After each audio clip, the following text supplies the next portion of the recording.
See, we'll keep our comments and everything open for everybody.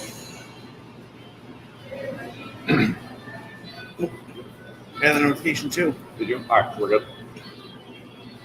Give it a minute here. Let everybody kind of get on. Make sure I got our comments a little turned on.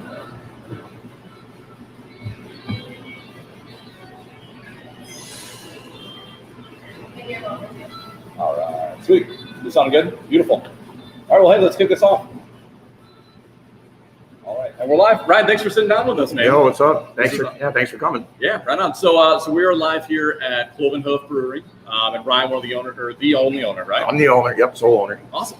So, awesome place, man. This place is so cool. We totally dig the aesthetic here. We were talking about it before. It's really awesome. But give us a little bit of a background. Tell us a story. About Cloven Hoof. How'd you guys get started? The name, everything like that. We want to learn the whole history here. So. Okay, I'll give it to you the short and sweet. So when I was in college, my brother owned a coffee shop down the street called Harbor Perk. Awesome. So great place for coffee if you like coffee, by the way. It's on Bridge Street.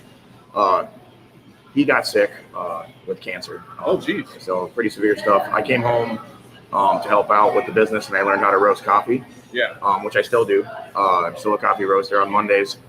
I put like 5 to 10 hours a week down there. Gotcha. But I do a little bit of quality control. I order the beans. Anyways, he ended up passing. And I'm sorry. His sister-in-law took over. It's okay. And then me and my sister-in-law ran the business, and she encouraged me to open up something. And it obviously was a life-changing time. Sure, and, I decided I wanted to be an entrepreneur, and I wanted to add something to the street and kind of add to his legacy. And I decided I wanted to do beer because I had a passion for craft beer, and started making beer on the corner in the apartment, right on the stove. And I was a musician still at the time, and I met Joe. We started writing music together, and we just had this automatic yin and yang kind of thing going on. We complemented each other very well. We both found roles and did them well, and we can read each other across the room and know what to do without even really communicating. Sure.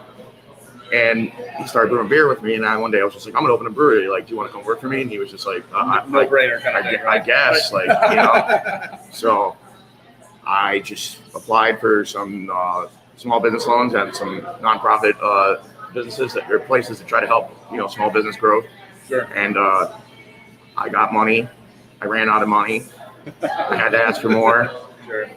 I had a lot of bumps in the road. Opening it was, it was a different thing to open a business in a town where they've never had a brewery, because the building department and all that, they never.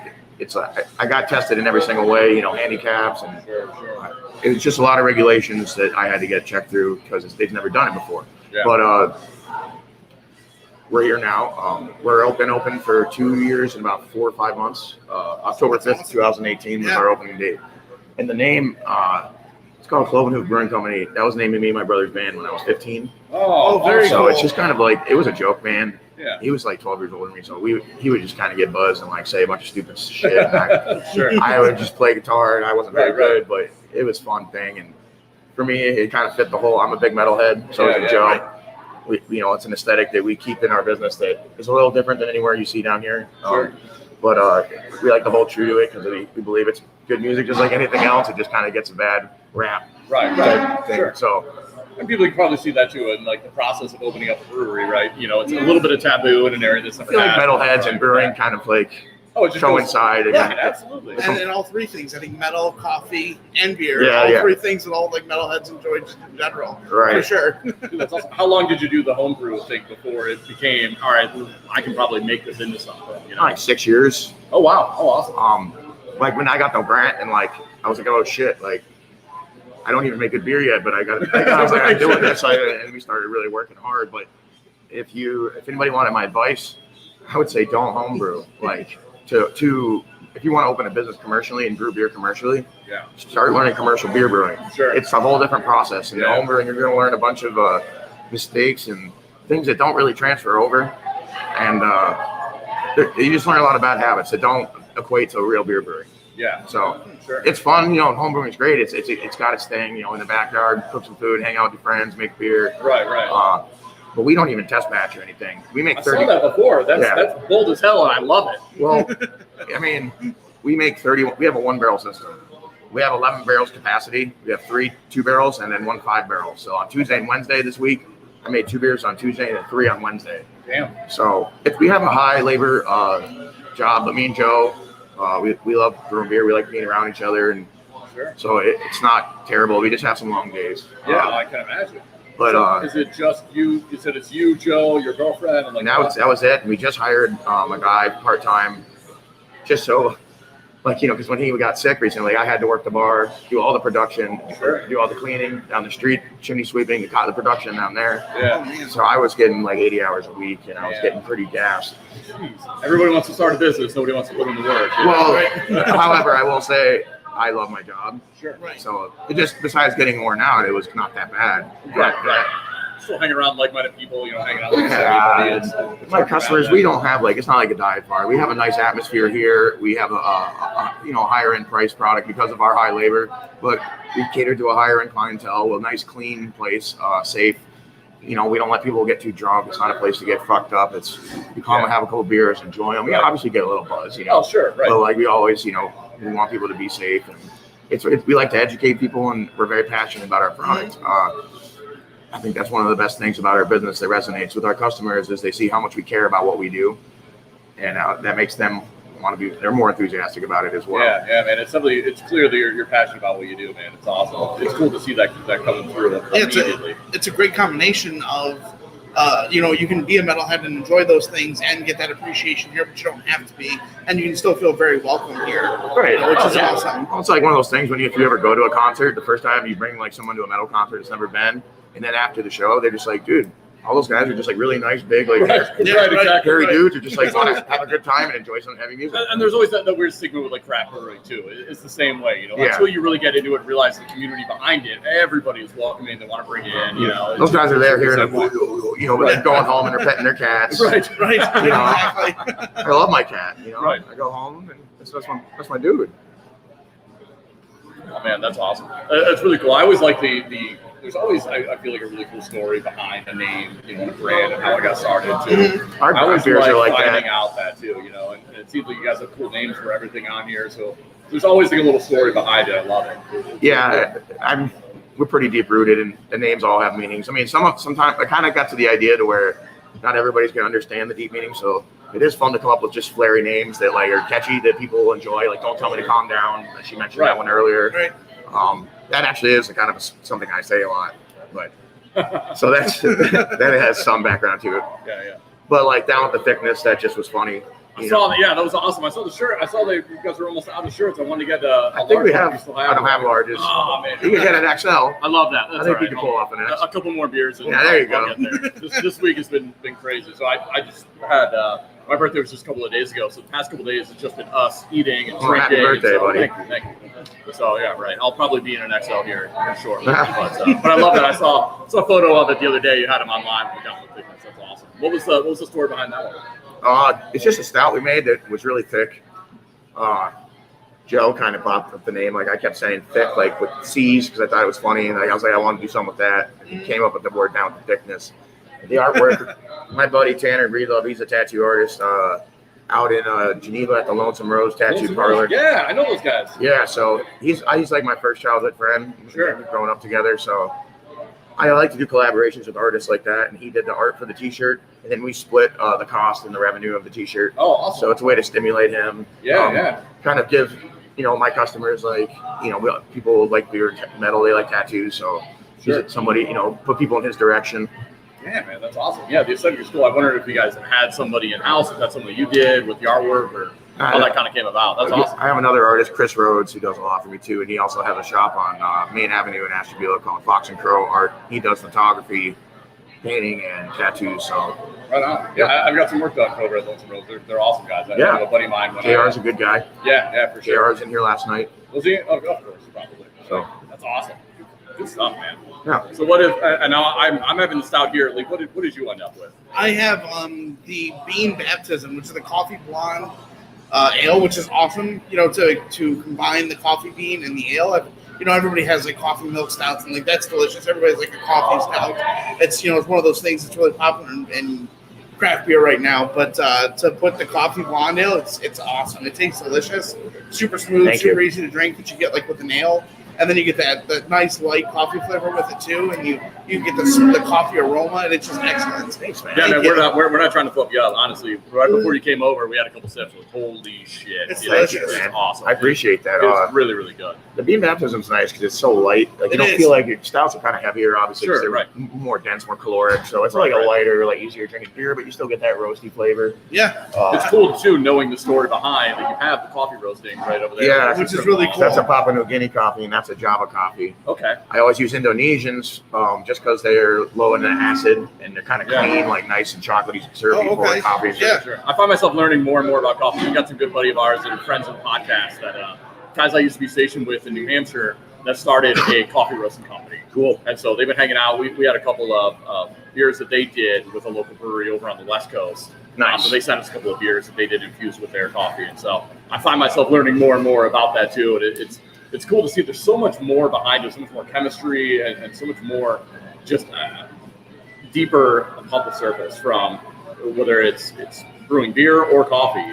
People just think, okay, it's a couple of steps. Here you go. You do the home brew once or twice. And there's so much more to it, I think. Once you really peel back the onion, there's a lot into it. I saw the other day, you guys were doing, was it Skittles? I saw the Salt Bay action going on, That's right? awesome, yeah. What's going on with that one? Well, it's just I have an extract company that I work with, and I got an email one day, and it just said new flavors that they're designing and extracts, and that I never just use pure extract. I just use it as a complementary flavor. Sure. But it's nice sometimes because it doesn't get fermented out like with the yeast. But I saw Skittle flavoring, and I was like, I don't know. That sounds kind of interesting, and if I would work like sour Skittles. Yeah. So I looked up the fruit flavors, and I ended up buying 44-pound bags of Mayor lemons, tangerines, and strawberries. So the only ones I didn't really get were the green grape and the grape and the green apple, but those aren't really in season right now. Sure, right. So I just used those 3 flavors and a little bit of this extract, and I did it by myself while my brew partner was away. And he came back home, and I was like, "Try this out," and he was just like, he was like, "I hate you. Get away from me." In a good way, though. Right. Yeah, it's just so it's called Kaleidoscope. Oh, that's awesome. Yeah, Joe came up with that when he was at home. So, Kaleidoscope, that's a great name. What I was going to say about coffee, one of the big differences between coffee and beer is like they're both like coffee is a crop, and you get it and you trying to expose its natural flavors from the earth that it grow in, kind of like wine. Like I feel like wine and coffee. Yeah. Like you might like a certain coffee, but every year it's grown differently, so it might not be exactly the same. You know. But with beer, it's kind of you get a bunch of things that are grown and agitated to be something, and then you mix them all together to get either a desired effect for some sort of classic beer style or like some sort of bastardization. To do something new or spin it off. We've done a lot of weird beers. So right. I always love it. I feel like too with the craft beer community, they're always trying to push the label, push the envelope a little bit and try something crazy and something new. Even just the past couple of years, really, maybe the past 5-10 years, it's just crazy stuff you would have never anticipated. Some of it's goofy. Sometimes it goes a little too far. If you don't go too far, then you don't know how far is enough. Yeah, no, but I've seen like slime beers and like gelatin beers, and they're like pouring it out of the can and stuff, and I'm like, there's some weird stuff on there. But whatever, each your own. What would you say is your favorite beer of like the flagship, if you will? I know you guys do a lot of seasonal and small stuff. Of the flagship, what is your number one? What are people going to see? Well, I'm going to be honest with you. I work with coffee so much. Right. I fucking hate coffee beers. It's my personal thing. I get it. I don't think it tastes bad. It's just I drink a lot of whatever. I work with a lot, so I would definitely not say when you go. Probably the Gibson's Glory. It's our New England IPA that's really popular. We're making that today, actually. That's what we're brewing in the back. So you guys going on over there? Yeah. Awesome. But I usually tend to stick to like lagers. Like obviously, I'm gonna like the seasonals more because they're not always around. Right. So like the Malvinas Madness, Czech Pills right now. I feel like most brewers tend to wade towards lagers because if you can make a nice crisp lager, it's a show of patience and a test of time, and that you wait and you put the necessary time into the beer. And there's less ingredients, so then your mistakes shine a little bit more. Yeah. And then if I were to make a stout and leave out an ingredient, you would be like, you left out the special B in that. I'd be like, oh no. That's kind of what Jennifer was talking about when we were with them over at Immortal Ski. She was kind of saying the same thing of like they really pride themselves on like their Pilsner and kind of like their simpler beers. Of like you do something simple but do it really, really well. Right. It really kind of indication of patience. Pride, you know? Yeah, right. Caring for the production of the beer. Well, I'm glad to hear that you don't recommend the one that I heard. No, yeah. People love it. Like It's delicious. It is so good. It is. I'm a huge stout guy. I love the heavy beers, and it's awesome. The coffee, I'm still all about it right now. Once it warms up a little bit, but I'm still in like the winter mode. I want a dark, heavy beer. And this we make a peanut butter cup porter that I can't really keep on the shelf either. I'm going to be brewing that next week I'm too. the same way. Yeah. Oh, that's great. We'll have to be back. Yeah. How do you decide on all the different beers that you brew here? How do you like come up with a new flavor? Just between like you and Joe, just looking up new beers. Just either I might get an idea that I want to carry out, or like some sort of flavor combination I come up with. Obviously, you look at the industry standards and what's going on in here. Sure. The fruited sours are pretty insane right now. Trying to imitate goofy flavors like Skittles or peach cobbler, and that, and it can get a little gimmicky, but it's also something for people. Like anybody will drink those styles of beers, Sure, right. Like so, we have like our raspberry wheat is one of our flagships, and we sell out of that all the time, so everybody can drink it. It's real easy. Sure. It's like fermented raspberry juice, so. Right. A little more approachable, too, for people who aren't into the craft beer scene. You can kind of almost open the door for them and kind of step in. We obviously have all 4 seasons in Ohio, so we do playoff seasons, too. Right. Spring's coming, so we're going to have a bunch of nice, light, crisp beers. You know what I mean? So kind of play out the season, industry, what we want to make, also to our demographic. I don't carry as many IPAs as most breweries do, just because there's no breweries around here. Actually, a lot of our customers are domestic crossover drinkers. Yeah. So I try to make lagers. Like we got a Schwartz beer, Pilsner, a bitter beer right now. Sure. Just good beers that you can have a few of.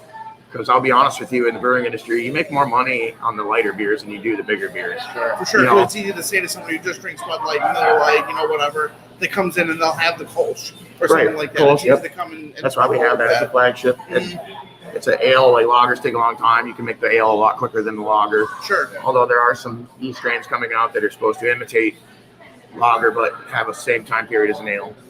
So I'm going to mess with some of that. But so I know you mentioned kind of like the jump between home brew and like commercial brewing, right? Was there anybody around you or anybody that kind of was like a mentor to you or kind of helped you out in that process, Absolutely. What about that?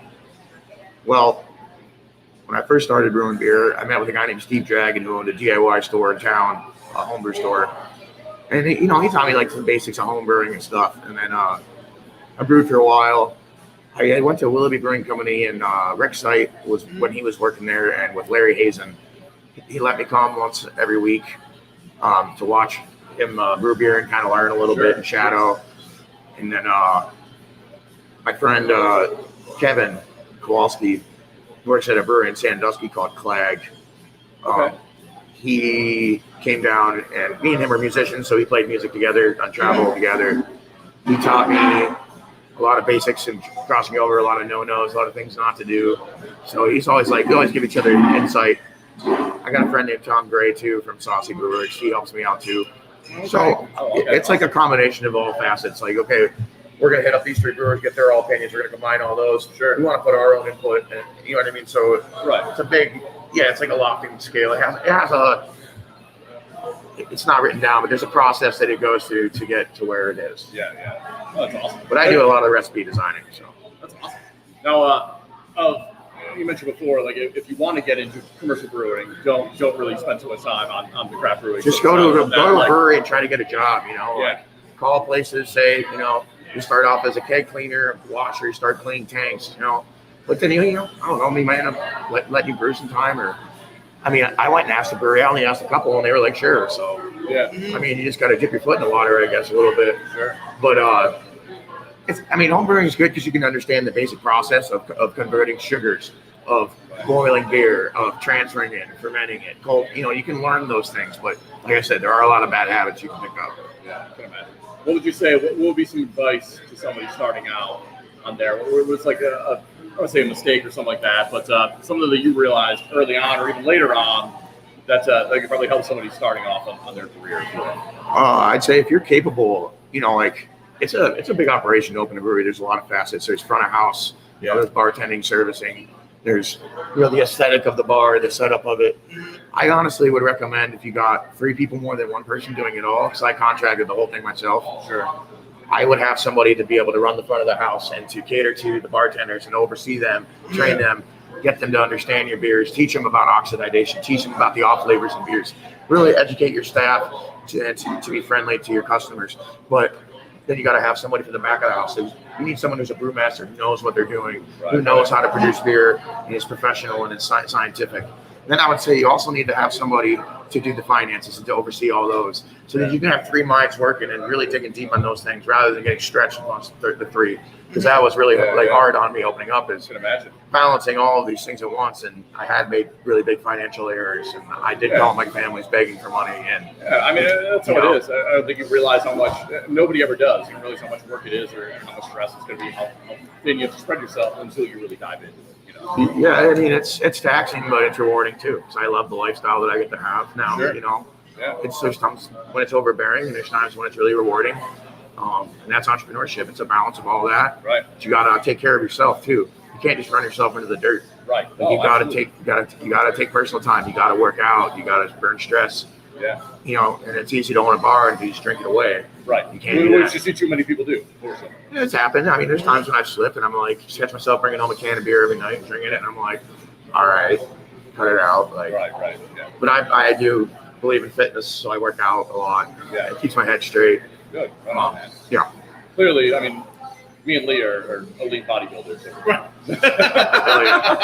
But no, man, I couldn't agree more. That's awesome. That's really cool.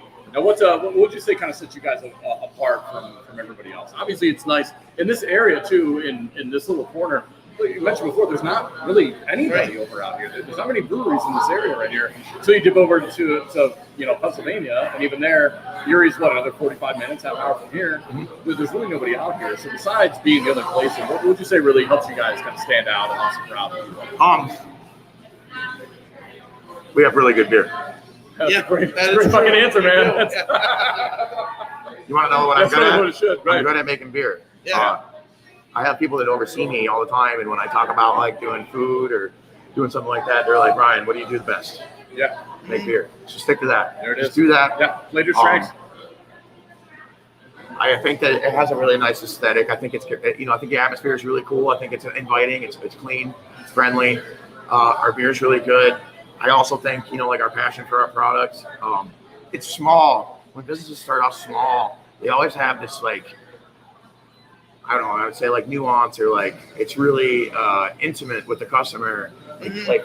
Everybody comes in, they know us, and they like to come see us. So I'm watching everybody as they come in. Right, everybody's getting high fives and smiling. One of the biggest things so everybody's so comfortable here. Sure. One of the things I'm focusing on is I am working on expansion. But as I'm working on expansion, one of the biggest things that I need to maintain is that charm. Sure. Because so many places, when they expand, they lose that. Yeah, you know what I mean? Absolutely. They lost the charm of that place. Remember when you used to go see Allie and Ryan run the bar and they were making the beer? Right. You know what I mean? So, yeah, I'd say it's tie of all those things. And you know where your head is too, because you're keeping them so many places when they expand the quality of the product goes down. But you're so focused on the quality of your product, I don't think that'll happen with you. I mean, the product is just it's good to recognize that. So, the fact that I'm a brewer and the owner, that's not always the scenario.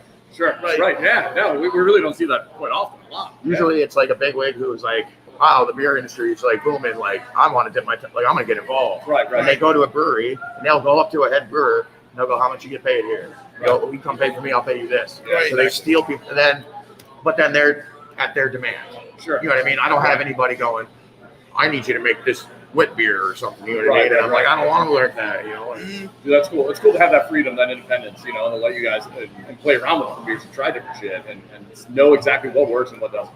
That's awesome. That's really, really cool. I'm a controller and I am a visionary, so I like to, that's awesome. I like to have it tight. I don't like people to mess with my vision, and I don't. Me and Joe work together. I got Allie, she sells at the bar. My girlfriend Allie, she kills it back there. Yeah. So we're a great team. Right on, man. No, it definitely shines through. It really does. It's even just being here. This is our first time here. Yeah. Even from being not too far away, we're half an hour, 45 minutes out from you. We'll definitely be back. So Thank you. For sure. Really, really cool. We're definitely digging it. Not just saying that because we have you here on here, but Lee, I am through my book, sir, so I'm flipping it over to you, man. You know me, I'll just talk over for over and over. I think one of the things I want to ask you about, you have all these, I know you have that kaleidoscope that you were talking about, like the Skittles and stuff. What else are people on the lookout for? What else do you have coming? You give us like the inside scoop, man. Something that nobody else knows about, you know. We want to have a little something special, you know. There's not really an inside scoop. That's the thing too. Is we're just kind of. But I have some barrel-aged beers I'm working on. Okay. I think early summer, maybe midsummer, I'm gonna have I have a beer called Sandman. It's a white stout. Oh, okay. It's kind of like the bean baptism, but it's 9%. It's imperial. I have that aging in a Bissell maple bourbon barrel. So we're gonna kind of make like a breakfast. We're gonna add like cocoa nips, coffee, chocolate. Yeah. We're gonna make it like a big white breakfast stout. It's bourbon barrel aged in maple. Yeah. So that's one of the ones that are coming up that are gonna be pretty cool.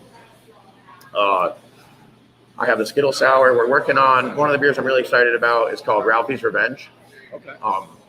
Every year I try to do a donation beer for hospice because they took really good care of my brother when he was sick. I spent 2 years of my life going up there and like seeing that lifestyle and like and it wrecked me for life. And for those people to do that every day is like 100% amendable. And with everything going on, they need the money more than anybody. Sure. So I made a beer. My parents helped pay for some of the ingredients because they wanted to help be involved. And then we're gonna have a release date. Last year we gave about $2,000. This year we'll probably have to do a little bit more because we're making a big batch of beer. But it's a New England IPA. We're doing Nelson Sauvin with Galaxy and a little bit of Motueka. So all New Zealand hops, super juicy, 8.5%. It's going to be like white grape, gooseberry, peach, citrus, notes of all those things. We're throwing 30 pounds of dry hop. So I'm excited about that one. I have a Saison that I make that I'm bringing back called Paradise Lost. It's got grapefruit peel and grains of paradise in the boil. Then I got guava and mango flavors added to it. Right on. I'm doing a peach cobbler sour I did before, and it sold out the peach cobbler. in a week and a half. Peaked out a little bit. That's graham crackers, vanilla beans, lactose, and peaches sour.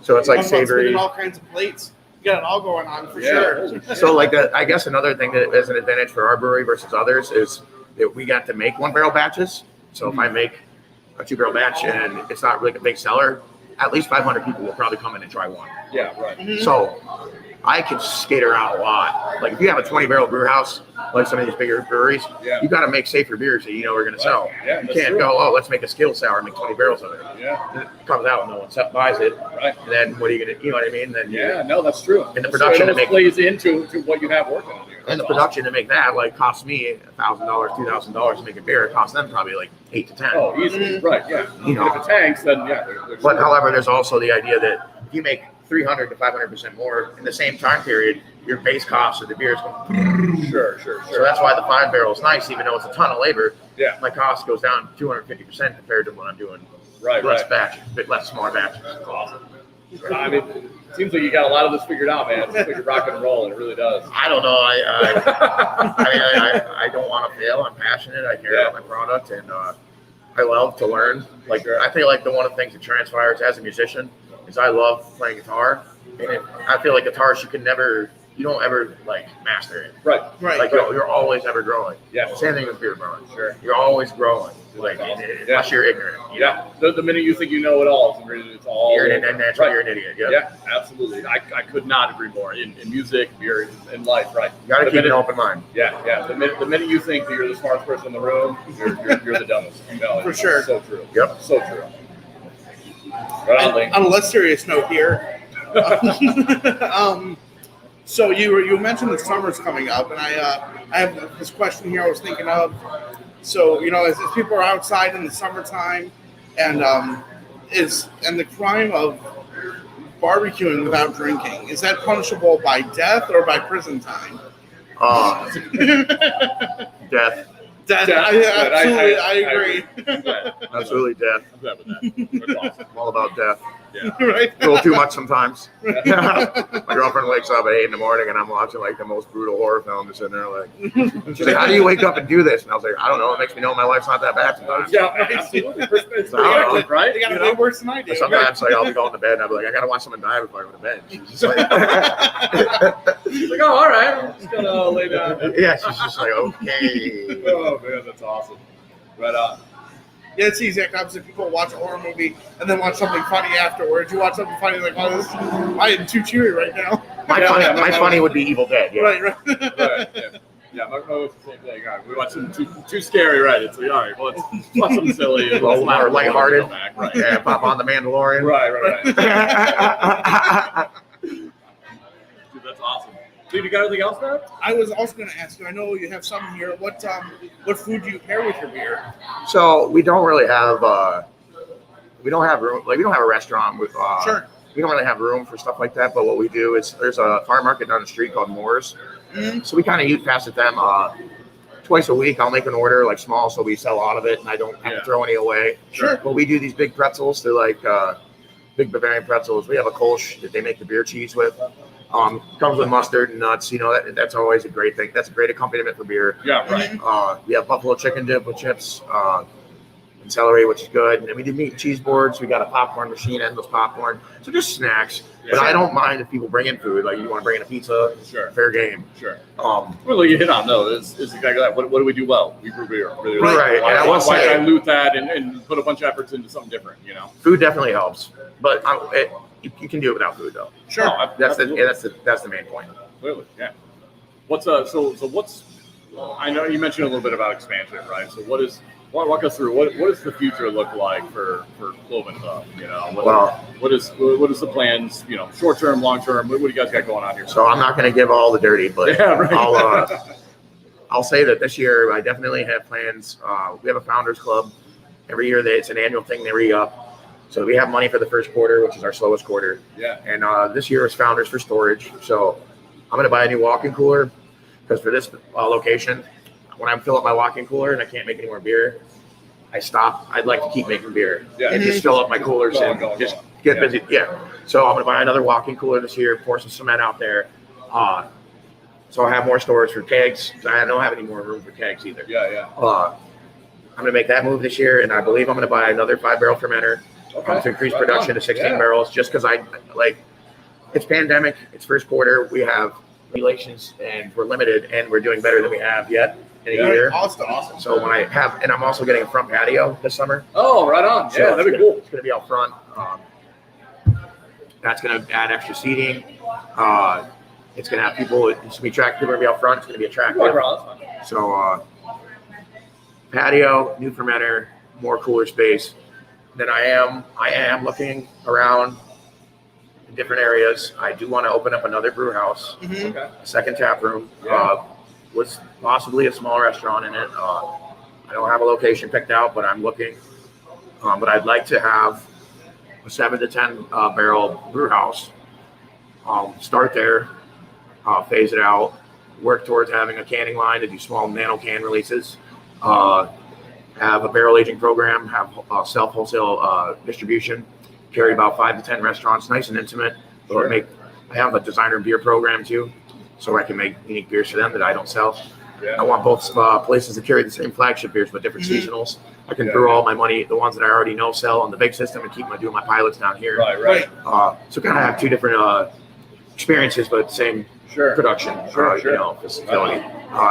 Gotta feed this place with that, grow them both out. Right.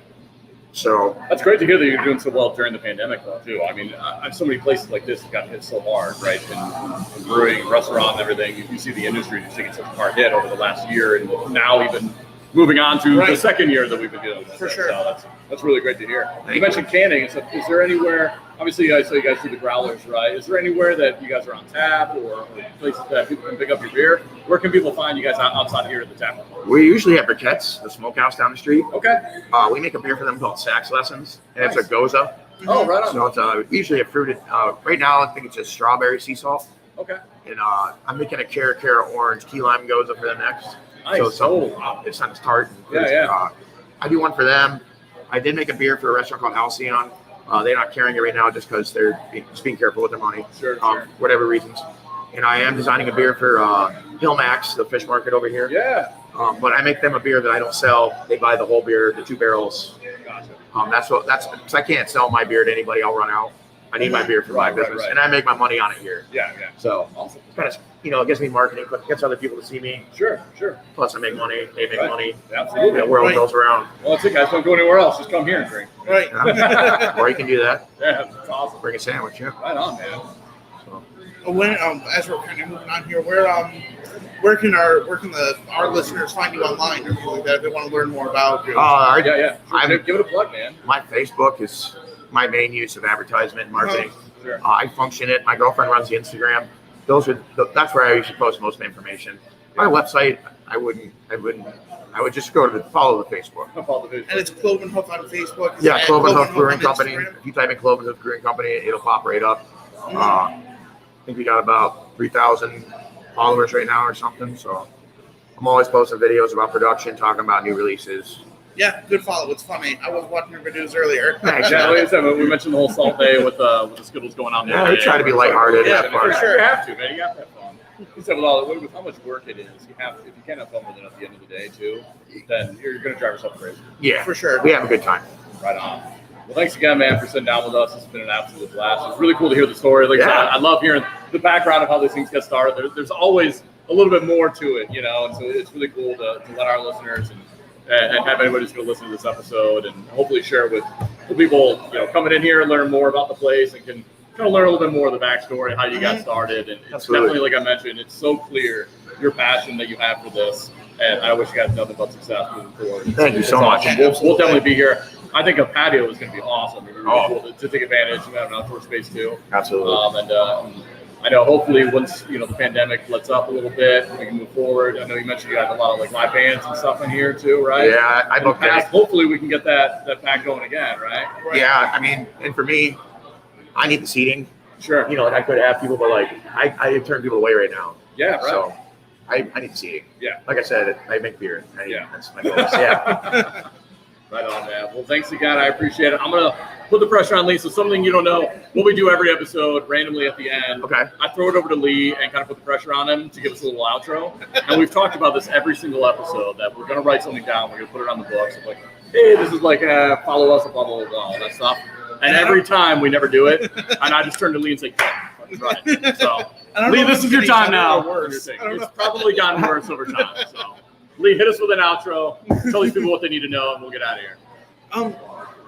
Thank you guys so much for listening. Please don't forget to like and follow us on Facebook. Leave a review wherever you get your podcasts, Spotify, Apple Podcasts, Anchor, wherever you listen to them. Reviews help us so much. Don't forget to follow Cloven Hoof on Instagram and Facebook, Cloven Hoof Brewing. New episodes drop every week. And thanks, guys. Have a good one. Thanks for listening. Thank you. Yeah, thanks, guys. Right up, man. Awesome. We'll give it a second. We'll kick out of here.